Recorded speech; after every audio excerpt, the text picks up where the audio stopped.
didn't feel particularly Turkish. Oh, it didn't feel Turkish. Considering the year that it's been. But the duck was very good, buddy. And had a bit of a low key one, and then did some fucking like pub quiz thing with my family on Zoom in the evening. Standard.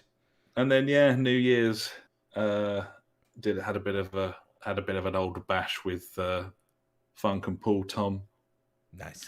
Just did some weird quiz thing and stayed up till like 2:30. Got really shit faced on Zoom once again. There it is. And then it was game night the next day. And it was game night the next day. Yeah. And I haven't really felt very well ever since then. But best as it could be. What about you, buddy? How was your Christmas? And also, what did you get for Christmas? Oh, well, we'll get onto that in a bit. But yeah, it was fun. It was good. Luckily, we were still fine to do what we were doing. Gemma's, my wife's mum and dad are in our support bubble because of our kids. So we brushed our way around there on Christmas Day, which was nice. Had a nice bit of food. And then they came around ours Boxing Day, had some more food, drank. I can't believe the amount that I've drunk like the past week and a half. It's just been to, excess every day. But it's not like a case of like, when you're on a session and you pound it. It's just good old daytime drinking, Nice bit of daytime drinking, and then you start losing the buzz and you get a bit of a headache, and that's when you know you need another one. That's how it works. And you just keep going. And then topping it up. It was great. I loved it. I drank a lot of homebrew, a lot of other stuff as well. It was a bloody good Christmas. And New Year, it happened. I went to bed at like 12:05 when the fireworks were going off, thinking, at least these are going to stop in a minute and I can go to sleep. Yeah, lovely. And that's what and you that want. was that. That was that, buddy. It was great. Now it's January. Yeah, it's the next year. Good then. Okay. It baffles me that like people thought this year was going to be different from the last one. I can't see it being any different. I can see this going on for a very, very long time. But hey, let's keep positive, eh? There's some PlayStation 5 stock coming in soon, I believe. I've heard rumour of this, yes. This week, I believe. Well, I need to clear the credit card then. Ugh. Yeah. I've had a massive, not a massive, but I had a good rant at the bank today, because they were like, "Oh, we finally closed your mortgage." I'm like, that should have been done, halfway through last month, and all this interest that you've charged me, I shouldn't have to pay that because you've had the money. And they're like, oh, we have had the money. I'm like, oh, yeah, like I'd like that like $1,500 back, please. And they're like, oh, we need to send this to our like referral team, and it may take a few days. I'm like, brilliant, cool, thanks, wank bags. Fuckers. So hopefully that I'll be getting some money back from the bank. That'll do you for PS5 duty. Yeah, I was all ready, buddy. I was all queued up, as you well know, ready for PS5. I was just waiting for the stock to come in, and then, just after Christmas, turned my laptop on, and the battery's dead, completely dead. Won't charge. I could have bought a shitty knockoff replacement, which in these MacBook Pros from like 2015. It's like the whole base. It's like one of those like 5-part batteries. Yeah. So they were like 60, 70 quid for the Chinese ones and 120 quid if you get the Apple ones. Nice. On top of which I'd have had to have got the bottom off of this thing, which I've done before, and ruined the screws. So I'd have probably had to have drilled them out. On top of which it's 6-7 years old. On top of which the keyboard and trackpad haven't worked for gaming about PC 3 years.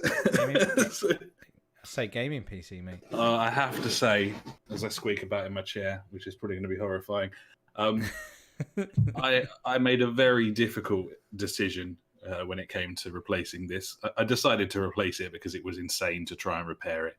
Yeah. It's had a good run, and I haven't treated it well. So I was like, obviously, I need another Mac because they're better.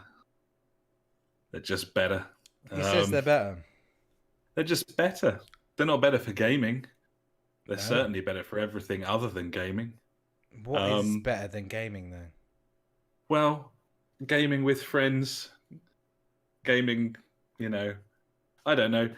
It was a difficult decision. Basically, I've picked up the new MacBook Air, which is utilizing the new Apple M chip, which I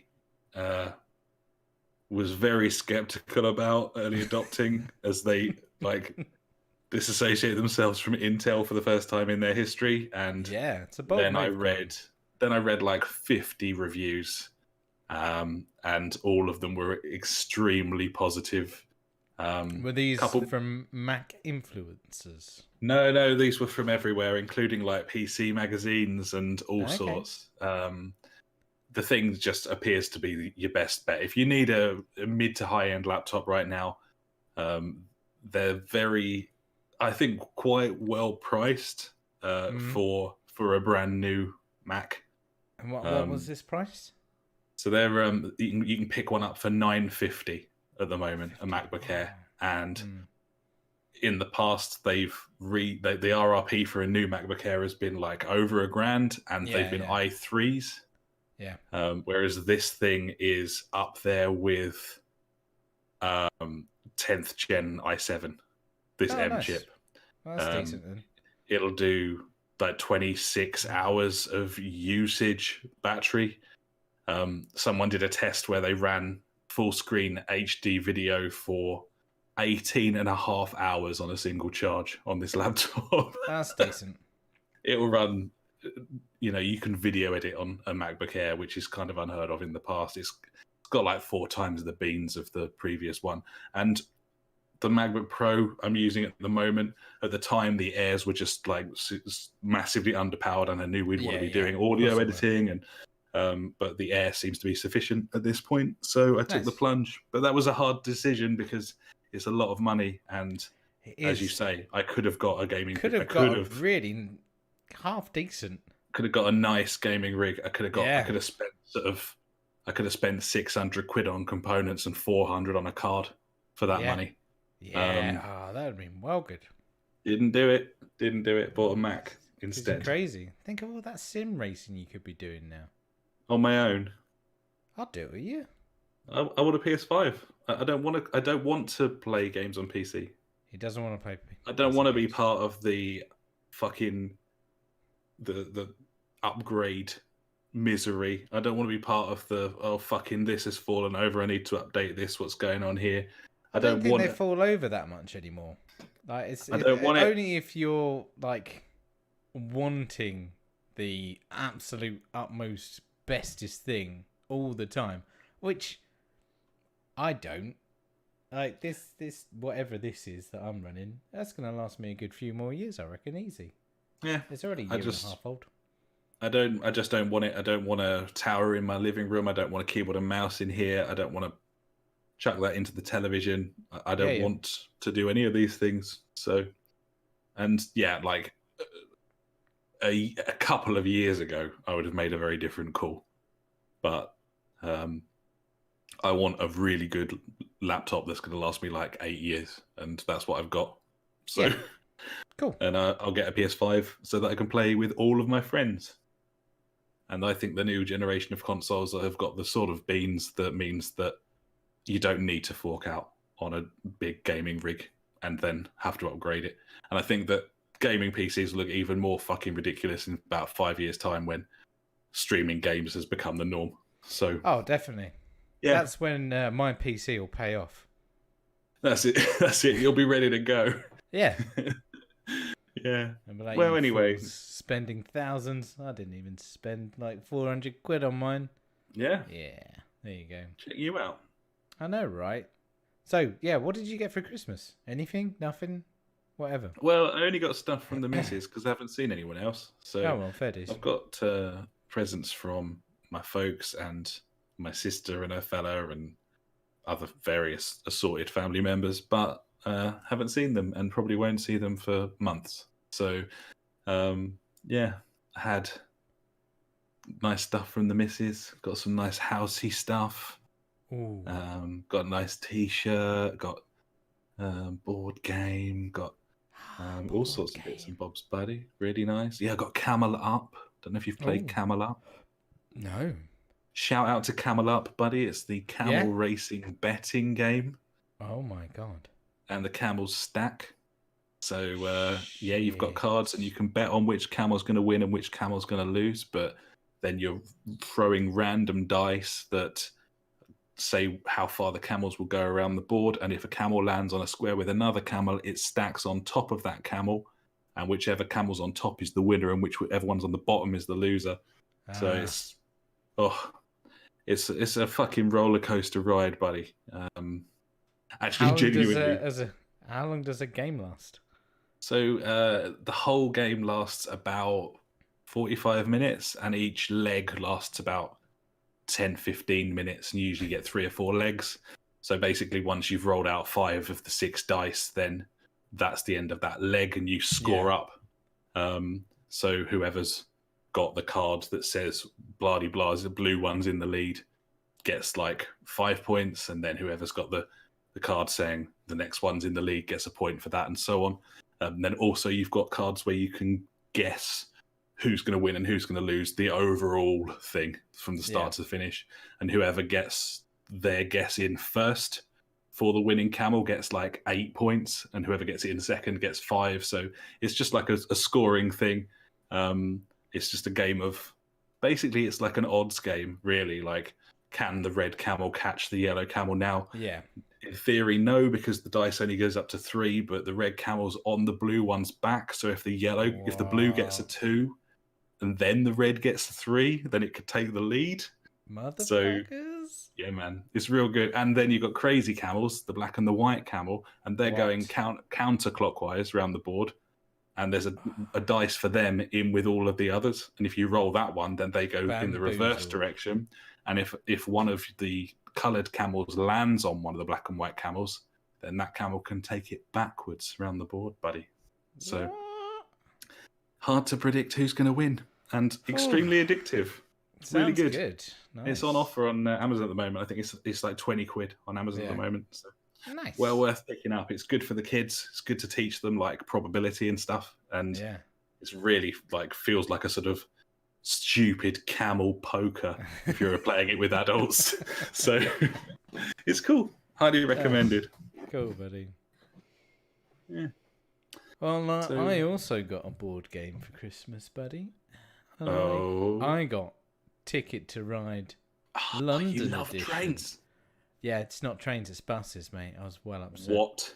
I threw it in the bin immediately. I was like, I wanted Ticket to Ride. Not this bus malarkey. Did you ask for the London one or the proper one? No, I just said I want Ticket to Ride. I didn't specify. To be honest, it was my fault at the end of the day, I guess. I don't think so, buddy. I think if you'd said I want Ticket to Ride London edition, it would have been your fault. But if you just said Ticket to Ride, that suggests to me the fucking Legacy edition, buddy. The vanilla edition. Yeah, I would say so. But anyway, this has actually turned out probably a little bit better than I thought at first. Obviously, buses. I can live with buses. It's all right. They're not as good as trains, but yeah. As a mode of transport, they exist, so I acknowledged them. They weren't lying about it. Yeah. No, it's true. And what's good about the London edition is that it's just a smaller, it's like half size, I would say. Okay. So with like your standard Ticket to Ride, bit of chicken there. What do we end up with? Like 100, 120 points, something like that on the board? Yeah, that's a pass score, I'd say. Definitely. Yeah. So this, you're looking scores between 30. High score we've got so far is a 61, which was pretty goddamn impressive. It's nice. It's got like a count and number system around the outside, so you can move your tally along and count up and things like that. And obviously all the way around the board, it goes up to 50. So you know when you get past that 50 mark, you know you fucking smashed it, because they're like 50 is like top draw, but you know. 61, mate. That was the missus as well. I was well pissed off. I thought Fucking I had hell. it. I thought I had it with a 59. I was like, that's never going to get beaten. And then she just sneaks it in a day later. But yeah, it's great. Up to 4 players. The kids, it was funny because I've already played it. Like standard Ticket to Ride on, because I got it on Android. So I installed it on the kids' tablets like months ago. And we've played it a few times. So they already knew the rules. So they were like teaching their mum, like, no, mum, you got to pick up 2 cards from there. Or you pick up the magic bus, or you can take 2 of your destination cards. Yeah, it was great. They loved it. I loved it. Nice. It was fantastic. Yeah, really good fun. Great game. Highly recommend Ticket to Ride because it's just fucking awesome and has trains unless you get the London edition, and then you're stuck with buses. So, yeah. Oh well. No. I got a Tetris light. There's some Tetraminos. It's in the. If you're looking at the stream right now, it's there. It lights up, which is nice. I got that. Turkey. Got some socks. Yep. Got some slippers because I'm an old man. I like slippers. Yeah. I had a funny thing in my head the other day. I thought I was older than I was. So I actually gained a year this year. I thought I was already 37. I thought I was 36. I'm only 35. I was like, shit, I've just gained a year of life.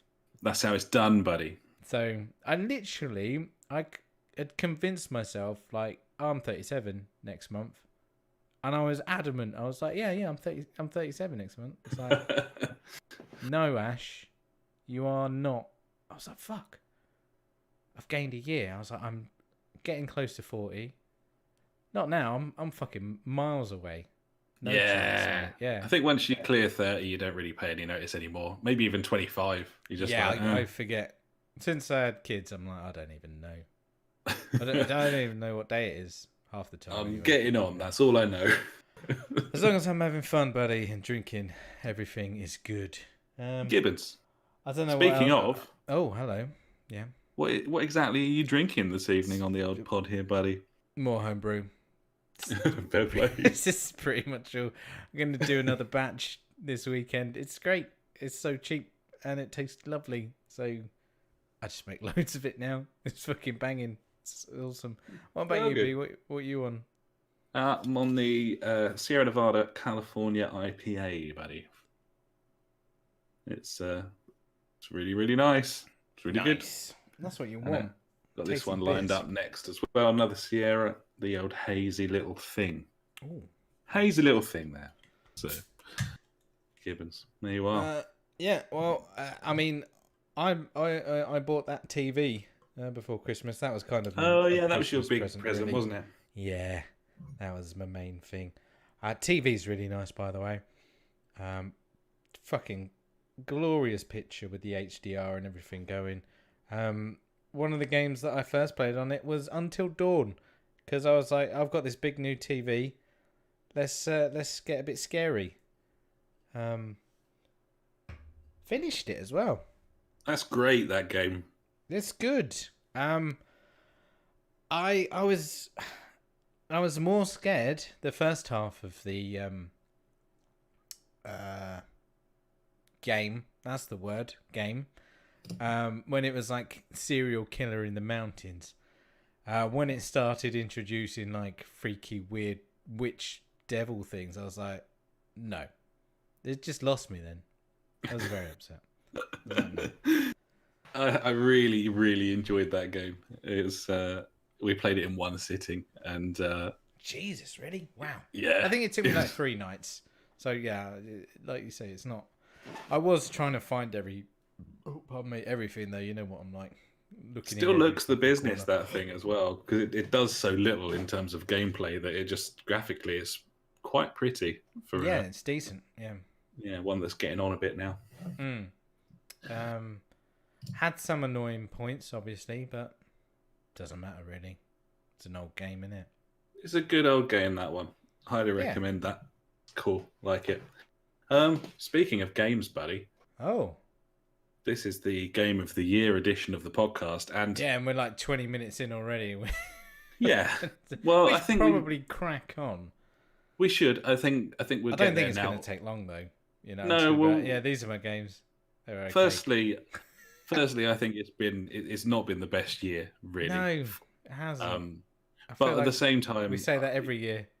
yeah. But I think this year with the pandemic, there've been like a record number of games delayed into the end of the financial year. And then obviously the next New generation of consoles come out, so no one's really putting stuff out. Well, they're holding back, Yep, and those consoles are basically impossible to get hold of at the moment, and have been since sort of mid-November. So yeah. So obviously that means the number of games that we've had the chance to play this year is probably lower than a lot of years. Obviously, I've kind of mopped up on the old Game Pass front, so I played I think I had a list of 30 games that I'd played this year. Yeah, new games.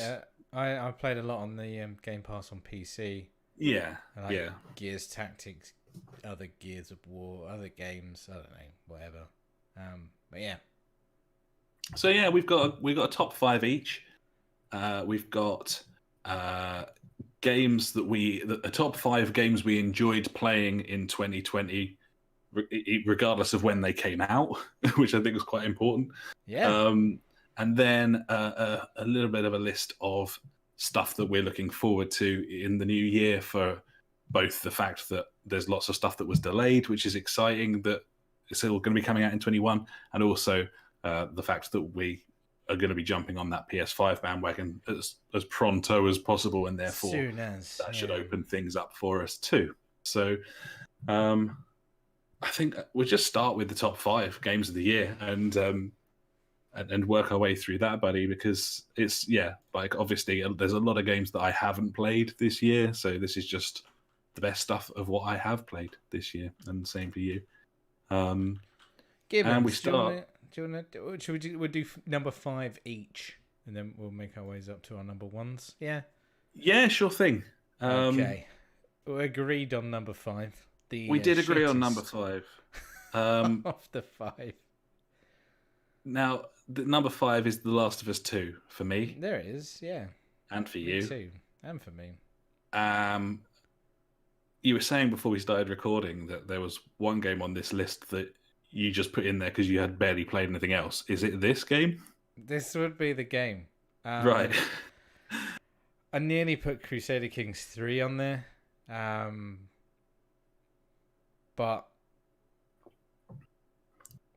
I put more time into The Last of Us, and I don't know, I feel like I got more out of The Last of Us 2 than any other game that came out this year that I played that isn't above it in the list, to be honest. It's a great game. It is a good game. Like, fantastic looking, like, great story in parts. I mean, it's easy to go down the negative route with everything. It's easy to slander and, mock it all, but that game had some really good points to it, which are what Alex is going to talk about now. I put it into my list because it was an epic affair, and I mean that by the actual meaning of the word epic, rather than the way that the Ute used the word, buddy. It was an epic. It's an epic story game. It was a wonderful looking game. It controlled really nicely. It had a huge deal of diversity throughout. Old wooden chip, yeah. Some of the environments were spectacular. This game did things that I've never seen any game do, and I thoroughly enjoyed it, but with the caveat that it wasn't one of the greatest games I've ever played. And I think that a lot of people went in expecting it to be one of the greatest games they'd ever played. I think some people found that in there. I think some people really thought it was an incredible video game with one of the greatest ever narratives, and it was so subversive and so on. For me, it had a horde of issues that prevented it from being a masterpiece, like some people thought. I thought the key issue with it for me was the fact that I was being encouraged, is probably a light way of putting it, to have certain feelings at certain points, except I didn't really much care for a lot of the characters that I was supposed to care about. I didn't really appreciate being made to do stuff like killing people and then being sort of thrust in my face like, oh, you care now, and ultimately I think as I've got older and my tastes in video games have changed, I was less willing to go all in on the narrative here. I was less willing to accept what had been laid out before me. And I can think back to games that thinking about it now, were not the masterpieces that I maybe thought they were a decade ago. I'm thinking like BioShock Infinite is a very good example. And that was a game where the story didn't do what I thought it was going to do, but at the time I was like, wow, it's amazing, and I didn't really fall for that here. I think ultimately it's a wonderful video game. I'd highly recommend it. It was bloated. It was massively bloated to the point where I feel like it would have been a better game if they cut like 7 hours out of it. And there was a little bit too much on the nose. Now you should care about this. Now you have to experience this sort of thing. And ultimately, this video game did not do what I wanted it to do. And that's really my problem. That's very much a me problem. They're very much entitled to make whatever video game they want to. Oh, and yeah, definitely. They can do what they want, but that means that I can not like that as well. Exactly. You can love it. I can hate it. As it is, I'm very much in the middle on there. I think it is one of the best games of the year. I don't think it's anywhere near the best game of the year. And I think it was it was not as good as the first game. We talked about it a lot of the time, but ultimately the thing that made the first game brilliant was not its mechanics and it was not its level design. It was the relationship between the two main characters. The emotions. Oh my god! This game did cry. It did so much, but very rarely. This just made me angry. Did it replicate that relationship that you were so invested in? Yeah, exactly. And that is it for me, really. As you said, the original one, it pulled on those heartstrings. Like, oh my god, it was. I've never experienced that in a video game before, and yeah, I didn't think they were gonna be able to replicate that again, and yeah, they didn't. They're telling their story, which is great, and I'm glad that I've experienced their story. But the way that I wanted things to play out weren't the way that they did, and you could say that that's what it's meant to be, and it is that because that's what it is. But that still doesn't mean that I don't want it to be like that. You know? No, it's as simple as that, isn't it? It's as simple as a book or a movie that you watch or read. You don't like the story, you can still appreciate it for what it is. You can you don't think it's shit because it doesn't do necessarily what you wanted it to do. Yeah. But ultimately, it didn't do what you wanted it to do, and therefore, there's going to be an element of disappointment on your part, and it's not going to hit you the way that it does other people. So that's just the nature of the beast. That's the nature of compelling storytelling. Is you're not always going to be on the same page. I just found the compelling storytelling a little bit manipulative at times, and it did. As I said, it just didn't really do what I wanted it to. But as a game. As an experience, I don't regret playing through it. I thought it was fantastic. I really enjoyed it. I was compelled all the way to the end. And yeah, I think that the hype died so quickly for this video game that I think that's kind of telling to a degree in terms of the mixed reception. But yeah, I don't know. I thought it was good, just not amazing. So it's my number 5, and it's your number 5 as well. Gibbons. Number 4. Should I do my one, or do you want to do your one? Yeah, you go for it, buddy. Okay. This is my one of my surprises of the year, I would say. Actually, I've been quite surprised by the remaining, 3 of my remaining 4, to be honest.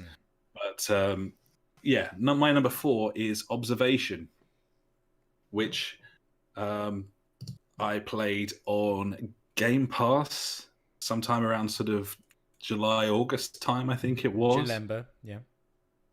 And it was an amazing experience, a thoroughly enjoyable sort of semi-walking simulator with a load of dramatic twists thrown in there. The best way to describe this game is it's like 2001 Space Odyssey, your HAL. So you start off basically controlling the ship's systems on a space station where things have gone awry, and there's definitely some sort of sinister mystery unfolding. And so, go on. It just escalates from there. There's a horde of different systems, and they're all very interesting and unique. And you sort of helping the protagonist, although maybe you're the protagonist, it's hard to tell. It's an extremely well-written, well-acted affair with a fantastic atmosphere, the sort of atmosphere that you get in these games where you feel like they storyboarded this thing out and they knew exactly what they were trying to achieve. It's full of twists and turns. It doesn't outstay its welcome. It hovers around the sort of 8-10 hour mark. Graphically very pretty, a lovely sort of art style. Occasionally a little bit clunky in the controls, but it was a small team that made it, and I can kind of forgive them for that. And ultimately an extremely interesting twist at the end, a proper conclusion, which you very rarely get in a sort of sci-fi fantasy horror kind of genre. And all in all, yeah, I mean, I've played a whole host of story-driven games this year. This is by far the best one that I played.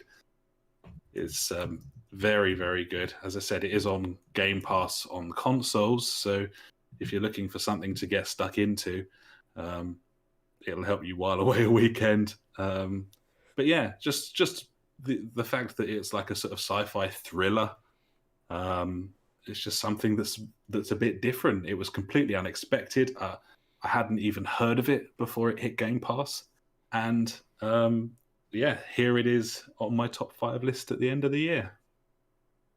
Nice. It's always good when you get a little surprise like that, buddy. Gibbons, it's well worth a playthrough. It's not too long. It's really creepy, and it's just so nice when something's trying to do something different. Yeah, Gibbons. I've not really played something like it. It's cool. It's cool. Play it. Play this game. That's my number 4 observation. What about you, buddy? What's your number 4? Yeah, my number 4 might be aided a bit by a secondary purchase of some sort of special chair, I might say. The old racing seat. The game that kind of goes along with the racing seat is F1 2020. And I don't know if I've ever had an F1 game in my top 5-10 whilst doing this podcast. I know it has featured in other people's throughout the years. But yeah, this year it did for me. It was a very, very good game. I think the additions of the My Career or whatever it is that's on there. What's it? Is it My Career? Yeah, where you create your own team and everything. That had me fucking gripped. Like, for some reason, that made all the difference for me compared to the old school like career where you take over as like one of the F1 drivers, and then I mean you still in those career modes you can still do all your R&D and upgrades and stuff like that, but for some reason having fucking McBeard Racing, that was it. I was in designing my liveries, doing all the colours, picking my secondary driver. Oh, wow.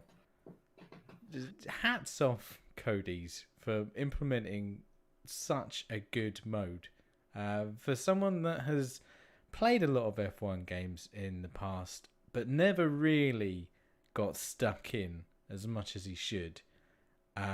You created a mode in that game that really got me interested and kept me coming back, which was really, really nice.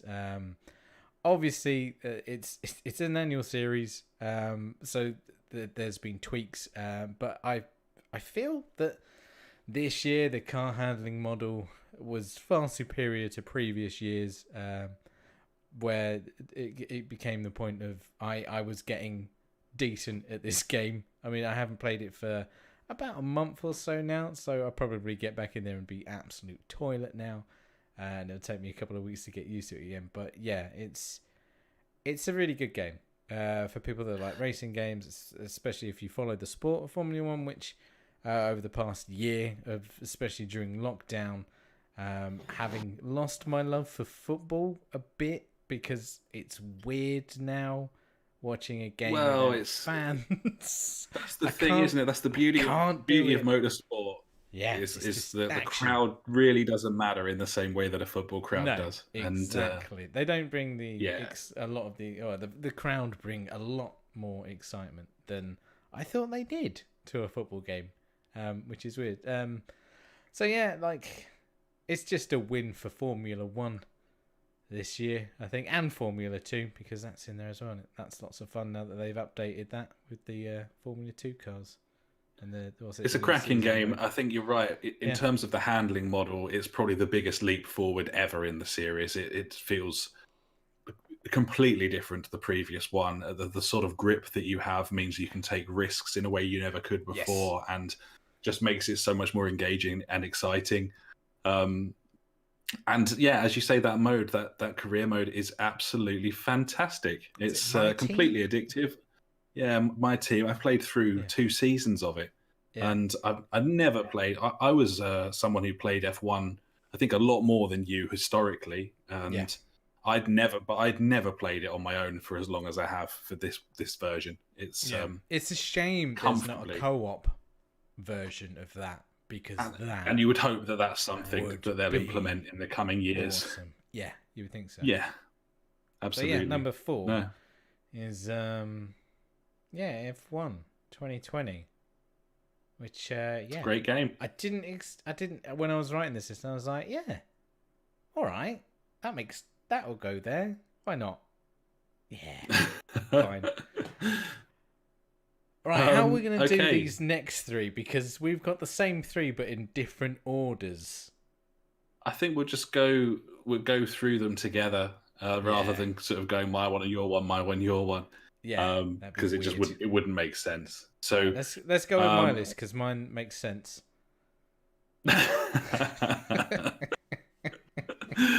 Well, yeah, we've already got the title of this podcast. I popped it in the notes. With your number 2 and my number 3. Let's go for that first and then go with the other ones at the end. Yeah? Okay, yeah. So your number 3 yeah. Is your number 2. Tony Hawk's Pro Skater 1 and 2, the remaster. It is, the remaster. And that's my number 2 game of the year, is the Tony Hawk's remaster. He loves Tony Hawk's. As a seasoned veteran of Tony Hawk's, I was not expecting much from this game, to the fact that I wasn't even thinking about buying it, but some cunt, he just buys it and he's like, oi, I just fucking bought it. I didn't even use vouchers or anything. No, I just bought it. He just bought it. This guy's crazy, and he's like, oh, there you go. I was like, well, obviously I'm going to play this game and see if it lives up to the nostalgia trip that I kind of wanted to go on. And holy shit, it totally does that and more. This game is just superior, obviously, to any previous Tony Hawk's game. Because, obviously, it has all the abilities which have kind of progressed through the series. So you can do all your favourite tricks from any of the series, but in the classic 1 and 2 levels. Now, graphically, amazing, stunning, beautiful. It looks fantastic, this game. Jesus Christ, it looks so good. Yeah. Especially if you compare it to the original on the PlayStation 1, which, doesn't look very good nowadays. I did not expect this to be such a fucking compelling prospect, this thing, but it looks so nice, and it's got the best levels. I thought, this is a fucking remake. Traditionally not very impressed by remakes, but this is a masterpiece. I was never massively into Tony Hawk's in the way that you were. And so for me, this has almost been like the awakening for me. That this has been the first time that I've really fallen in love with a Tony Hawk's game. And the fact that they're just trying to recreate nostalgia should obviously mean it gets a fucking kicking as well, rather than doing something innovative. But no, it's so good. It does it so well. And I found that after I'd finished all of the challenges, literally like the whole game in terms of collecting everything, I was still playing. Checklists. I was still playing for weeks. And I was just playing for the fuck of it, like in the old days when people just played video games for fun, buddy, rather than checklists to collect things. Yeah, and achievements. I just kept playing it. It was just playing. It lasted me.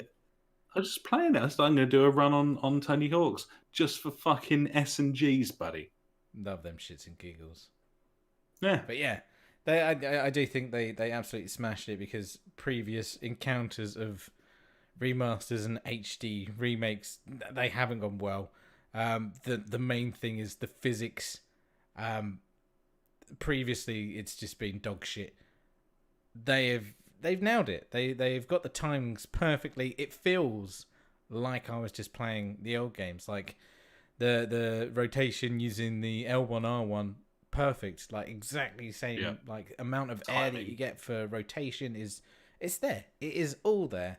And that's what makes it. It is that game in a beautiful, beautiful environment. I don't know what the online status now is, but it was a bit wanky when we played it online.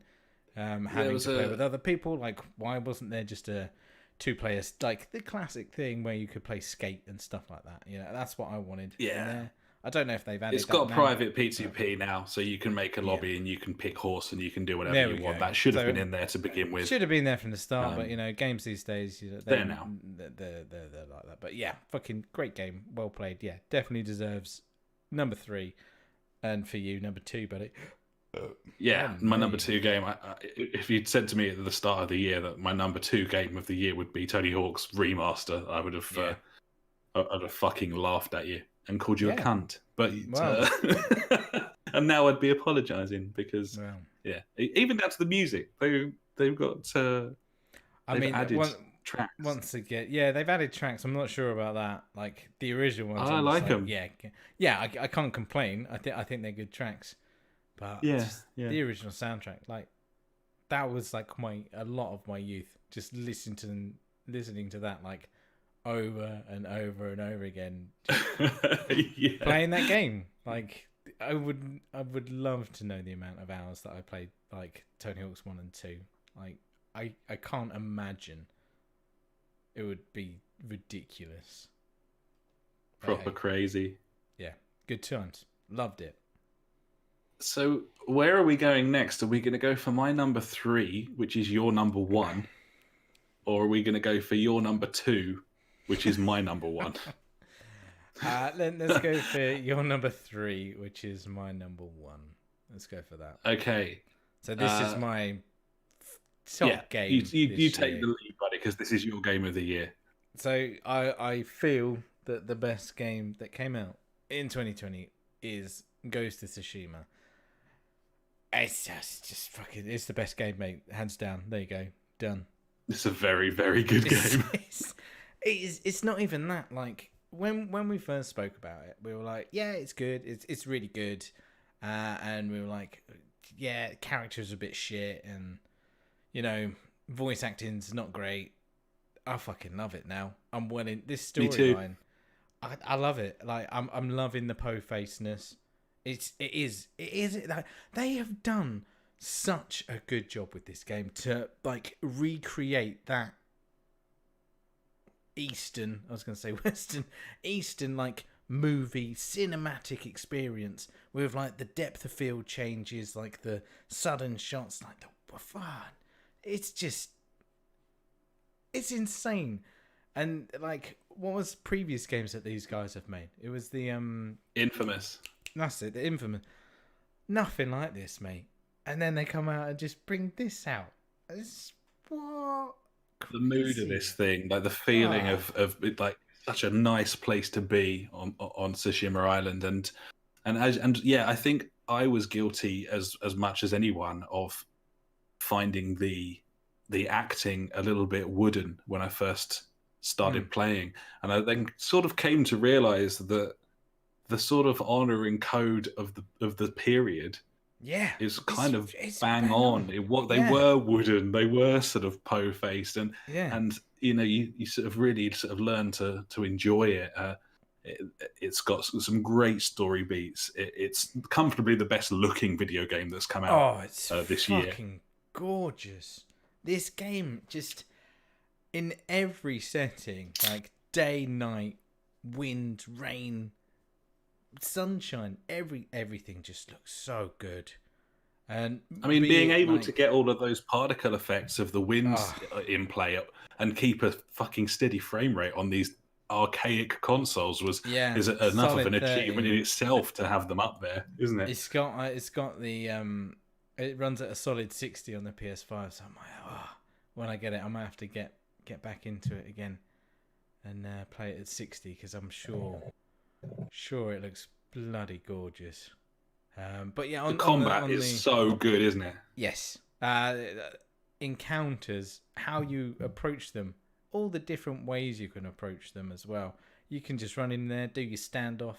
You know, when you get like your super duper armor, and you can like take down, what was it, like 5 people at a time?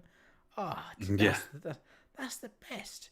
You just go in there like, yeah, challenge me, fucktards. And you slice them down, and then they're all like running away. And you're like, nah, I'll shoot you with a bow and arrow. Come back here. Or you can be a ghost and stealth it, and it's great. I mean, there are missions where it forces you to do one or the other, but I enjoy doing all the combat. I think the addition of having different stances to fight different enemies. At first, I was like, "What is this bullshit?" Now I'm like switching on the fly. I'm like, yeah, it just fucking works. This game, the combat's brilliant. It's incredible. The stealth works as well as the combat does. It's the like projectile weapons are extremely satisfying. Kills in general are extremely satisfying. Yeah. And the story is actually much better than I originally gave it credit for. The ending is extremely satisfying as well. Mm-hmm. And there's plenty of characters that I cared about by the time we got sort of into the meat and drink of the thing. The way that it progresses as well and slowly opens the island up to you is really cool. Yeah. I like how as you unlock it, it gets smaller though. You know that the initial island is quite large, and I'm like, oh my god, this is going to take a long time. But as you progress, the island gets smaller and smaller, so it's like not as many things to. Because once again, obviously, I'm trying to collect everything. You know, do the thing. I want my health at like maximum before I take on people, so I'm like finding all the hot springs, getting my sweet booty out. You know, reminiscing, thinking about things. Ooh, writing some haikus. Yeah, it's beautiful, mate. Great. I think this is those golden birds as well. The best thing ever. Yeah. You just galloping along, having a lovely time. You're like, oh, what's that? What's that? Hello. There he is. And you chase him down. He's like, here you go. Found your little hat. I'm like, oh, cheers, mate. And then the foxes. Oh, cheers, the fox. Oh, it's just so good. So good. And then it's not overwhelming as well, like a Ubi game as well. Like it's and the wind is a masterstroke, isn't it? The fact that best thing ever, because it means you're not following just a fucking line on the ground or on a mini map. I can go, it's so good. And the duels, they're cool. Like boss battles, have a slice. Yeah, very cool. With my I think this was the only game that came out in 2020 that I platinumed this year was Ghost of Tsushima. I couldn't stop. I couldn't get enough. It was a wonderful video game. Yeah, I can could totally go understand. But I won't. But it's definitely number 1 for me. But not number 1 and it's number for 3 you, for me. That's crazy. I can't. It's number 3 behind Tony Hawk's Remastered. Yeah, I know. When I saw that, I was like, yeah, but yeah. That's fine. It's coming from different perspectives. It is exactly the joy that I got from Tony Hawk's. You got that joy when that game came out first time round, and I think that means that it was a whole different animal for me. Yeah, definitely. Because for me, checking off those lists was like, oh yeah, I remember where that is. Oh yeah, I remember where that is. Oh yeah, that's over there. There, I can go there, and there.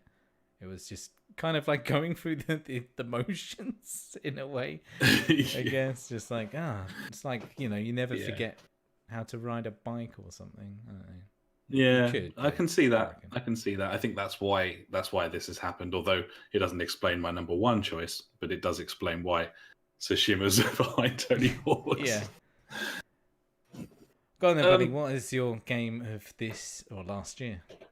Now, my game of the year, and your number 2 game of the year. It's the number 2. Is Fall Guys. My game of the year is Fall Guys. Yeah. Ultimate knockout, buddy. He loves Takeshi's Castle. What can he say? What can I say? What can I say? Know.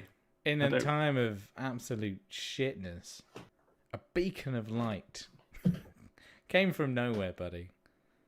It shone from PlayStation Plus, and that beacon was Fall Guys Ultimate Knockout. There it was. What a fucking wonderful video game this is! It's a great game. It took everyone by surprise. It was absolutely massive when it launched. It's the new Rocket League. It's original and fun and stupid and in no way frustrating or serious or anything. It can be colourful. Frustrating. Well, I never get that annoyed at it, really. No, because you immediately just go, fuck it. It's only a game. It's only silly biscuits, isn't it? It's Total Wipeout. It's Takeshi's Castle. I've been impressed by the player base they've managed to retain from the start. I've been impressed by the fact that it was a tiny fucking team in their bedrooms that made this video game. The amount of content that has come out since the game launched, including done really, really well. Fucking fantastic collection of new levels over Christmas that I've been really enjoying. I never thought, even when I first started playing this, I never thought I would be playing this when I finish work on my own. Yeah. But it's so addictive. It's like you found games that you have fun playing this year, which is weird. Isn't that strange? Yeah. What's that all about? Yeah. I mean, that's the thing, isn't it, really? You look at my list, it's top heavy with fun. I've got 3 story-driven games. They're normally my bread and butter. They're normally my 1, 2, 3. And this year they find themselves at 3, 4, and 5 with an extremely enjoyable Tony Hawk's game at number 2 and stupid Takeshi's Castle Simulator at number 1. Maybe that's the mood. Maybe that's the pandemic. Maybe that's the lack of stability in my life this year, and probably a lot of other people as well. But Fall Guys to me felt like it came along at exactly the right time, and I just think it's really fun and it's really good as well. I don't think it's just wacky, stupid fun. I think it's pretty well balanced a lot of the time, and keeps you guessing. I think the physics were pretty decent as well, like pretty solid, quite robust. Some slight issues here and there. I'm thinking hit detection during chasing the tail, buddy. But apart from that, even when this game winds me up massively, I fail miserably to get through a level. I don't care even a little bit. I'm just happy to be there, and it's the game this year that you can call unique, and that's why it beat out the others on my list. Because Last of Us was a sequel that was not as good as the original game. Observation, interesting but a walking sim. Tsushima, amazing, but at the end of the day, open world action RPG. Not really doing anything incredibly different to previous ones like Horizon and God of War and Witcher and so on. And then Tony Hawk's obviously remaster, so in itself not especially interesting in terms of a sort of unique level. But Fall Guys, it knocked it out of the park for me. I can't get enough of the thing. I'm still playing it regularly on my own, and get really sad when no one wants to play it on a game night. I'm quite happy to not play FIFA, buddy, if you want. I don't mind. That's true. Yeah, I think if we'd played as much Fall Guys as we'd played FIFA this year, then we'd all be a lot happier inside, personally. Yeah. There we go. There you go. There's like a couple of top fives from last year. There you go. Games. I mean, we've got some more fives coming at you right meow. These Gibbons. are games we enjoyed in 2020, regardless of when they came out. New category. Yeah. Just cool games. It's stuff we've been playing. What we've been playing the most this year. What we've really enjoyed, regardless of when it came out. Obviously, you can rattle through these a little bit more quickly. Do you want to kick things off, or shall I, buddy? Yeah, cool. I'll go for it. So, in no real particular order, but yeah, they're in a 5. So, at last place, King's Quest. Picked this up a couple of weeks ago for £3. It was a PlayStation Plus game 5 years ago, I think it was. And it's stuck in my mind for 5 years until I bought it. And I've been playing that. It's a point and click kind of game. Really good. I think it's a remaster from the old 1980s version or something. I think it is, whenever. Really cool. I wish there was a run button, though. A bit tedious in places when you're trying to figure out clues, but that's what these games are, you know. Really funny as well, isn't it? Like, in that sort of classic Monkey Island sense, like quite a good bit of comedy running through. It's got great humour, and it's what's his name? Christopher Lloyd, is it? Does the voice? Mm-hmm. Doc. That's Brown. Right. Yeah, so Doc even Brown. better. Massive, huge fan of Back to the Future, so yeah, loved it. At number 4, Minecraft Java Edition. I've been playing some Minecraft in the past month or so. I played some with the kids. That was fun. It got me hankering for more. Obviously, Java Edition is where it's at if you want to be cool. Mainly because on every other version you have to buy fucking texture packs and stuff. So I got Java Edition installed, banged on a load of texture packs and some shaders. And that game, like, I know it's out with like RTX now, it's in beta with the RTX, but unfortunately I don't have a beastly graphics card. I just have a shit one. So I installed Java Edition, put some shaders on there, and holy shit, that game looks so good when you've got like the glistening water and like the light effects. And the something lighting. I can't remember the word. Whatever it is, where it like ray tracing, but a cheap version. Yeah, it's ace. Really good. Number 3, Hitman 2. I went through that one. I didn't have COVID that time. I think I was just self-isolating from COVID, like trying to stay away from it for a week or two. Went through it all. Fucking great game. If you haven't played Hitman, play Hitman. If you haven't played Hitman 2, play Hitman 2 as well. Great games. Lovely. Just so good. Just so worth good. Noting that if you've got Hitman 1, you can get the free legacy upgrade if you purchase Hitman 2. Yeah. That allows you to play all of the Hitman 1 levels in the Hitman 2 engine. Gibbons. I did that as well. Yeah. Go on.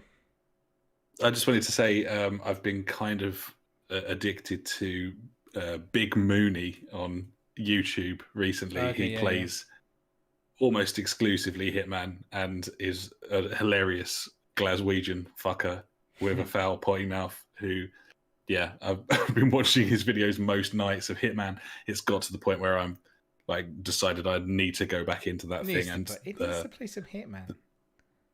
This evening I've downloaded 1 and 2. I've got the legacy upgrade, and I've deleted all of my previous save games from both of them, and I'm going to start at the beginning. I was doing the training mission on the cardboard ship at the start of that before I got on the pod tonight, and we go through all that shit before a certain third game comes out next year, buddy. This year, rather.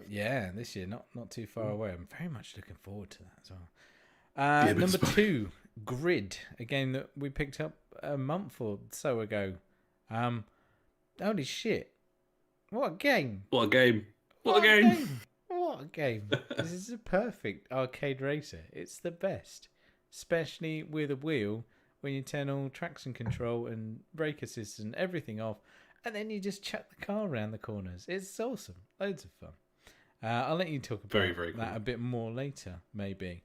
Then number 1, just the greatest game ever made, Overcooked, and Overcooked 2. I fucking just playing this constantly throughout the year with the family and the missus. There was a new seasonal update not long ago, like a couple of weeks or something, maybe. I don't know when it was.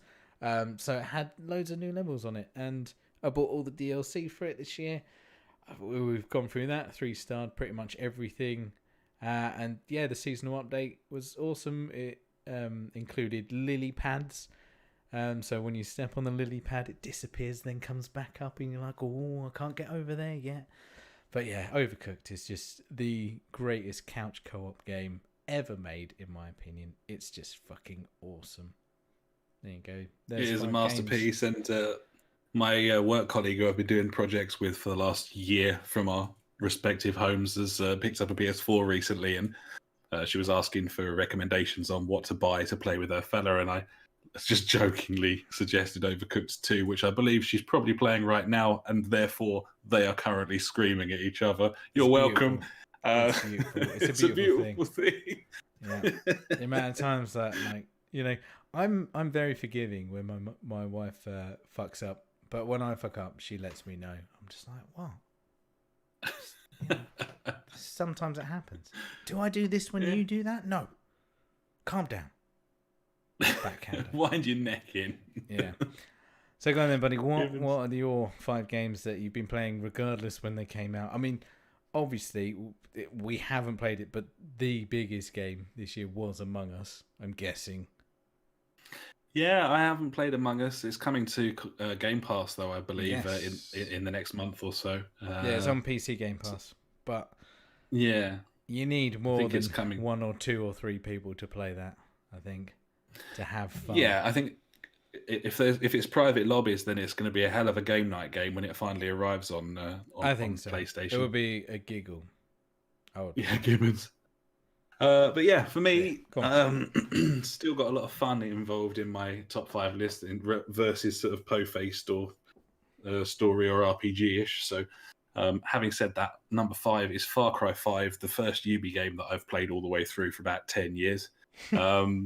Because fuck those guys. But Far Cry 5, despite its stupid fucking story and extremely annoying characters and bliss bullets, Far Cry 5, I really, really enjoyed the playground that they'd created, just because the world was just really cool to be in. Sort of Montana-y, sort of, it just felt really different. They've been very one note with their Bolivias and their fucking tropical islands and stuff. So to just be in like the States, it was kind of cool.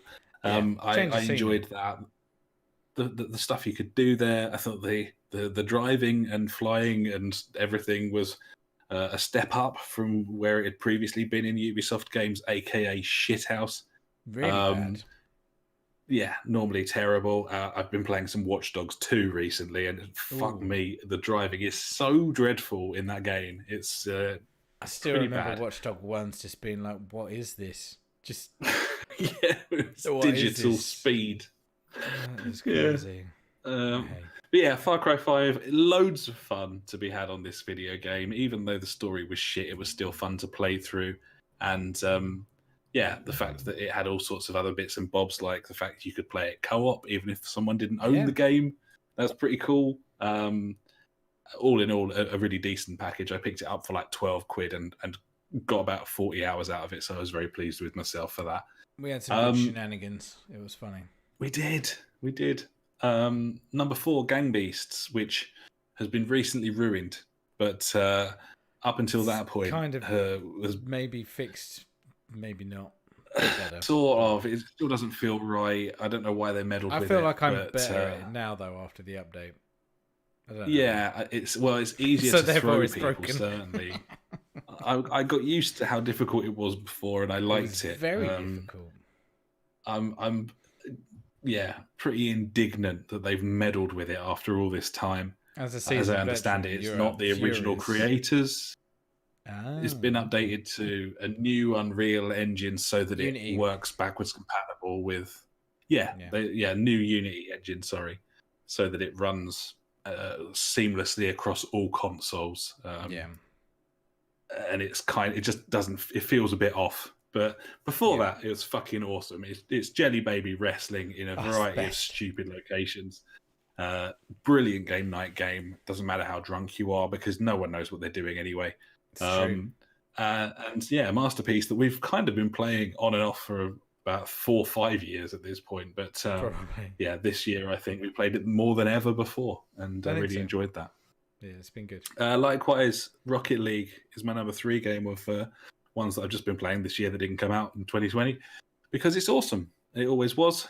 We were historically, famously extremely wrong about how good this game was going to be when it came out in beta, and we thought it was a fucking stupid idea, and then it became the biggest game on earth for about 12 months. It's awesome. I don't need to talk about Rocket League. Everyone knows what it is, but it's just one wonderful video game if you have friends to play it with. And we've had some great game nights with it this year.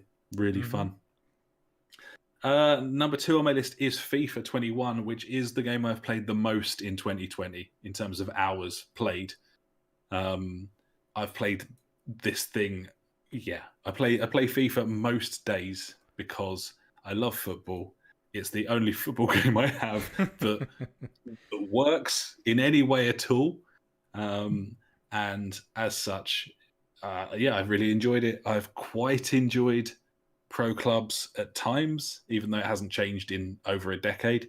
I've really enjoyed co-op seasons, which it feels balanced, funnily enough, because you're playing as real teams and there's only 2 people maximum to a team. That feels like really fun, and we've had quite a lot of success, me and the old Paul Tom on there.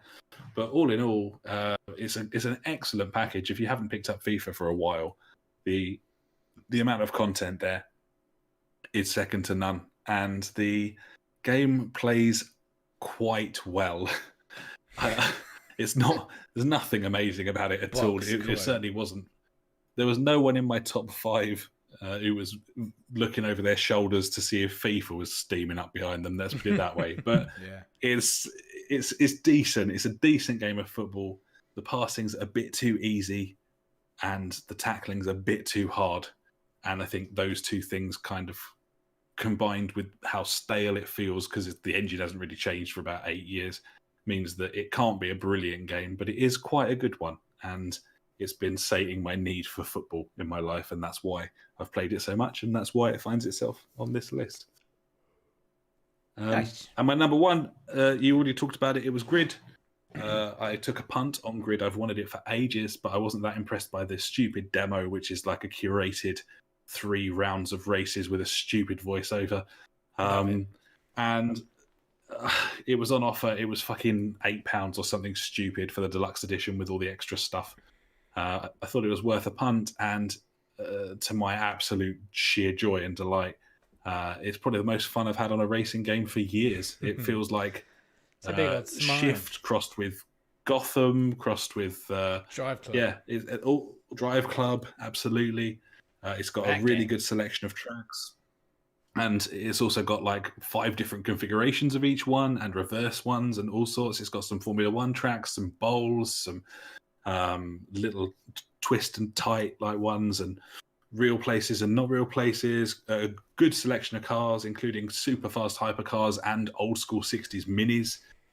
It feels wonderful on the wheel, and is definitely the most fun we've had driving wise on a game night in 2020. It's a bit of revelation since we've picked it up, hasn't it? Gibbons, absolute stonker of a game. Really, really, really it's wonderful. Fun. Like I said, on the wheels, it's just chucking those cars around. It's just once you get it right, you get it right. And for some reason, I've really taken to this, like skill wise. I think. Yeah, you're really good, man. It's just fitted in with my driving style of retard, I guess. But yeah, it works pretty well. Yeah, I guess so. I don't know. I don't know what it is. But for some reason, this game just clicks with me. I'm like, okay. I've had a couple of cars where I'm like, okay, no, you really need to feather the throttle on this one. But a lot of them is like, chuck it round, stick your boot in, off you go kind of thing, which is the style of driving I like. The cars feel really chunky for an arcade game. They feel really sort of grunty and talky. It's it's very, very good. And the street circuits, Barcelona, Paris, Havana, so much fun. Very, very good. Very, very cool. It's not easy to overtake on. It's like the AI. One, they are furious. They are the bringers of fury. They will fuck you up. But two, like it is sometimes difficult just to get around them. Gibbons, it's good. Absolutely, it's a challenge. It's cool. Yeah. So there you are. Okay. Those are our top fives for games we've enjoyed this last year, regardless of when they came out, and most of those are obviously pre-2020 games. But that's what we've enjoyed. And finally, in terms of our little lists and stuff, I put together a little selection of games that I'm very much looking forward to playing now that we're in 2021, games that should be coming out or are already out, but I haven't got a console that will run them properly. In one case, nobody has. It's it's games that we're most looking forward to in 2021, and I've steered primarily towards AAA stuff here, mainly because that tends to be your bread and butter in the opening year of a new console generation. Yeah, definitely. And you'll find really cool and exciting indie titles and smaller team titles as the cycle progresses, but you put your dollar down for that new bit of hardware and you're kind of after the glitz and the bells and whistles, and that's why this is quite AAA heavy for the most part, this list. So yeah, anyway, first one I've got is Hitman 3, buddy. Because buddy, I'm ready. Obviously, I saw that opening 5 minutes on the Game Informer YouTube where they showed the start of the Dubai mission. They've really taken the engine up a notch. And by the way, hugely excited that these guys have picked up the James Bond license. By the way, right? So excited about that. Can't think of a better team to have that fucking franchise. Awesome. It's going to be so good. Long overdue a decent James Bond game. Probably James Bond. Nightfire was the last one. Yeah, Nightfire. Yeah, very, very cool. But yeah, Hitman 3 is the final one in the sort of Hitman reimagined trilogy that they've been working on. It looks like more of the same, but much, much more of the same.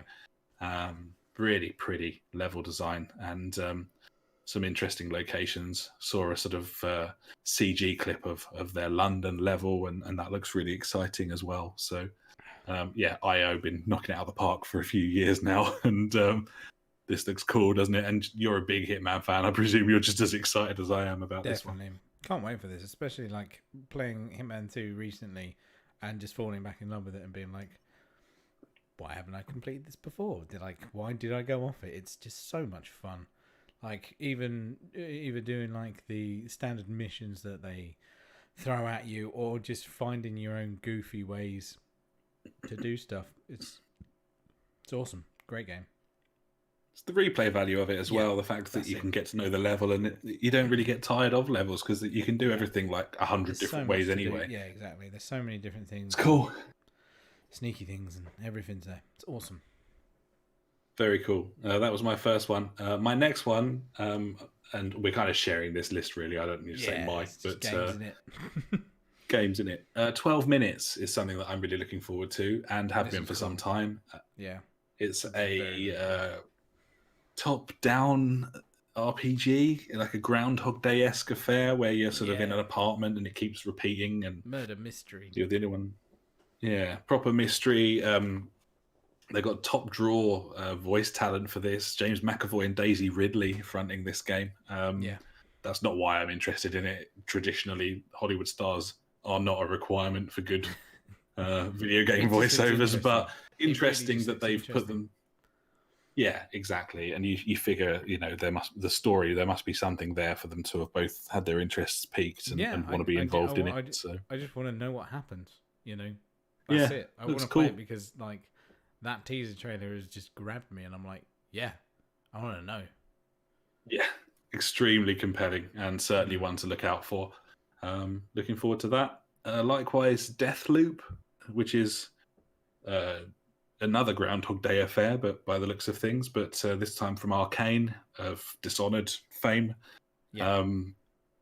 They've been looking to make a game like this for a really long time. I watched the NoClip documentary about them, and they had a sort of alpha build thing like 15 years ago that was really exciting and was their sort of the thing they really wanted to make while they were still a young company having to do other people's work. Yeah. And this is the closest they've ever come to sort of realizing some of those ideas. So this is a proper passion project for these guys, and for that reason, you should be excited, because Dishonored was a similar thing, and that was a masterpiece of a game, in my opinion. Fantastic game. And the second one, like, just the combat alone in that game is just phenomenal. And if this has any, well, from what we've seen, it has similar attributes. So yeah, I'm in. Sign me up. Looks good, and certainly one for your next gen console owners, because it looks the part as well. So that's cool. Definitely. Cyberpunk 2077. That game. Very pleased we decided to hold fire on that one, buddy, on the old PS4 and the Pro. Some issues. It's been something of a shit show, very well documented. We don't need to go on about it, but everyone knows about that. By the time that we have our PS5s and they've launched the proper next gen patch for that video game, then we'll buy it and play it.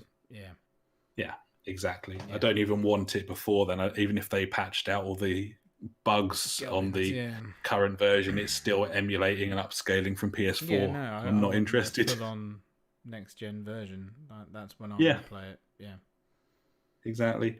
GT7 is my next one. Gran Turismo 7. Yeah. Just because GT Sport has been wonderful fun for us. We've played a lot more of that than I think we ever thought we would. For me, it really didn't come into its own till very late on. Well, not late on, but a long time after we got it. Yeah, it's a very good game. I enjoy it a lot. It's great on a game night. Absolutely. I think GT Sport, Wreckfest and Grid have been, whilst F1 is absolutely fantastic, it's perhaps not the best option for a game night due to the sort of concentration levels required, whereas these sort of more arcadey, more forgiving racing games have been kind of our bread and butter for the last 12 months. And GT Sports featured heavily. GT7 looks really nice from the limited stuff that we've seen of it, and isn't too long away as well, so should be one that we pick up pretty early doors once we've got our PS5s, which is cool. Likewise, Ratchet & Clank Rift Apart looks like it really utilizes all of the things that are the strengths of the new PlayStation. Already a Ratchet & Clank fan, played through the previous one. The missus loves it as well, and as such, I'm kind of all in on this one, well up for it. What about you? Yeah, mate. Looks awesome. Looks really cool. He's up for it. I'll play that. Just want to play with the kids as well. Gibbons. I think that'd be really fun. I forgot to mention, I bought that Starlink. Oh, yeah. Yeah, that's... it was like £5. Like, we went into town before Christmas. I said, look, because it's really shit, you kids have got £10 each, go nuts. And yeah, my son picked up Starlink and like 3 ships for a tenner. I was like, fair dues. And yeah, it's a bit wank. I can see why it was only like £5. It's not great. That sucks. I know. I was a big fan of Star Fox back in the day. It was cool, but yeah, nah, mate. Failed experiment, perhaps, on that one. Twist to life, eh? Yeah. I thought it. Bit late to the party with that, but hey ho. Very much late to the party, yeah. What were you going to say next? Horizon Forbidden West, buddy. Yeah. Now, I am really looking forward to this. However, right. My missus has been playing through Zero Dawn for the last few weeks. Yeah. She started playing it as we were heading into the Christmas break. I have been relatively unimpressed by what I've seen, and I think this was a game of the year for me back in like 2014-15. It's because it's a great game. I don't know if it was a great game, actually. Oh. I've been playing this a little bit, and it's not aged very well. It's got a lot of annoying shit about it, and I'm sure that won't hamper the new one. I suspect it'll be a modern day great or robot whatever. dinosaurs, buddy. So yeah, I just fucking cool. I remembered Horizon Zero Dawn having a really good story and really good side content, and I haven't seen any signs of that. I remember the combat being really, really good. I think like the premise of like her being like drawn to whatever it is, that was cool, but all the other gubbins, like the tribal warfare and stuff, I was like, fuck off, you twats. Yeah, I mean we've probably been spoiled for combat with more recent offerings, especially like Tsushima, for example. But the melee combat is literally she's got like one move basically. Yeah. But it's more about the traversal of the environment. What's that? That's wanking it. I said it's all about using like different traps, and it's like more hunting than melee combat, isn't it? From what I remember. Yeah, it kind of is. But then when you get to a base, you got to clear out like 60 enemies, and the stealth is specific patches of grass. The melee is non-existent, so you're just firing arrows from range, and half the time you end up cheesing it because the AI is not very good. Love the cheese. And the traversal, in terms of the fact that you're constantly met with cliff faces that you can't climb because you can only climb where there's those yellow ropes. And anyway, I don't want to give a game a kicking on our Game of the Year show that I think I gave Game of the Year like 5 years ago, but that thing felt quite dated when I was playing it the other day, and as such, I'm not quite as excited as I was before for Forbidden West. I think I should have left Zero Dawn well alone, but I'm sure that they'll have, I mean, it was their first open world affair, Guerrilla, wasn't it? I'm sure that they've learned a lot over the last few years. Great game. Anyway, Ghostwire Tokyo is something that I'm very excited about because it looks fucking weird. It's from the dude who made Evil Within, among other things, and people going and missing and just their clothes staying there behind, and weird like combat that looks VR but isn't. I don't know. That game looks weird. I quite like the look of it. Yeah, it looks freaky deaky. I'm out. Gibbons. He's not keen. And then finally from me, in terms of this list, God of War Ragnarok, which has to be there. God of War fucking smashed it. It's a great game. Incredible. Ragnarok is my it's my pick for game most likely to be delayed into 2022. Oh, nice. But I'm really excited for it. The previous game was a fucking masterpiece. Yeah, it was. Absolutely adored it, and really looking forward to this one. Gibbons. I snuck on the end Astrobot, buddy. Yeah, that's going to be really fun. That'll be the first thing I fire up when I get my new console, I'd imagine. Get that dual sense. Ooh. Yeah. So those are our various lists for the evening. We haven't really got much else. I wanted to mention a couple of our community members. Firstly to Cosmic Dad, who's been one of our sort of most regular contributors in 2020, as well as other years. He wished everyone a Merry Christmas over the Christmas break. Obviously, if we'd been capable of doing a pod during that time, then we would have done. But Merry Christmas, and hoped everyone was safe and well. Thanks very much, and thanks so much for all your contributions throughout the year, Cosmic Dad. I wanted to give a big old shout out to Gigaram, which I think is probably becoming an annual thing now. Gigaram in our Discord community, just relentlessly sniffing out those free fucking games for everyone, buddy. What a dude! He just if there's something free and you can get it, then he'll tell you about it. He's looking all the time, He's sniffing them out. Yeah, Gibbons.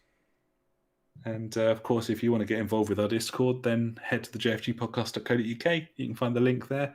Come and join us on Discord, buddies. It's there. It's there. I think that's probably it. I think that's our show, isn't it? Unless you've got anything else to add, buddy. Sleepy now. No, mate. That's 2020 done. Let's move forward. 2021, here we come. I'm going to be playing... Don't know, what am I playing at the moment? Overcooked. Probably some more Ghost of Tsushima. It's a great game. And then, don't know, finish off King's Quest. That's nice. I don't know what's next after I finish those games off. I don't know what I'm going to be playing. I'm going to play through all of Hitman 1 and 2. Okay, nice, buddy. That's what I'm doing. And I've also had a slight hankering recently, for some reason, for Rainbow Six. Oh, okay. I'll do that with you. Yeah, out of left field. So I'll probably get that installed. I played Assassin's Creed Valhalla for about 10 hours. Oh, yeah? Any good? It's all right. It's all right. It's Assassin's Creed, isn't it?